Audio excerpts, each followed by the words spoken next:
One of the difficulties facing researchers into the abduction phenomenon is developing a scientifically sound methodology. Taking up this challenge is Dr. David Jacobs. Over the past 30 years, Dr. Jacobs has worked with hundreds of alien abductees, often using hypnotic regression to uncover hidden memories. He then collates the results.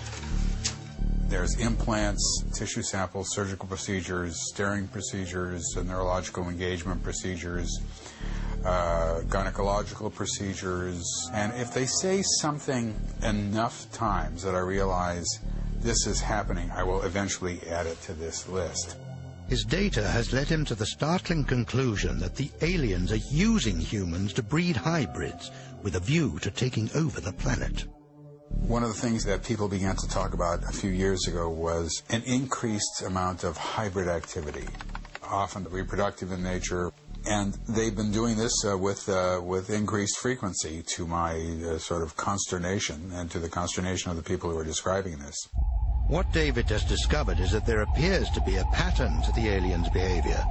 Sperm samples are regularly taken from male abductees. But for what purpose?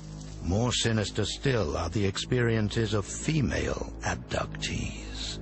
Hybrids mate with you, and sometimes they, they'll put in a fetus. They'd even harvest the eggs when I was just a little girl. I was pregnant and everything was going fine. 10 weeks after, it's gone. And I called my mother, and she said, collect everything that you can and take it to the doctor. And when I got there, they tested it, and they said there were fetal cells, but where was the baby?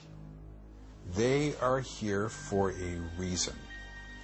They are working towards a goal. Not only that, but they are doing this secretly, all of which makes me very uneasy. It seems the aliens may be removing these hybrid toddlers and placing them in vast incubators on board their craft. But why? All I know is that they're making copies of us. They're training them to act like us. This does appear to be an integration program. As an academic, I'm forced to follow the evidence, and that's where it leads me, even though I understand how crazy it is, and I'm embarrassed to talk about it in public. And I know that every time I say anything about this, it only redounds against me.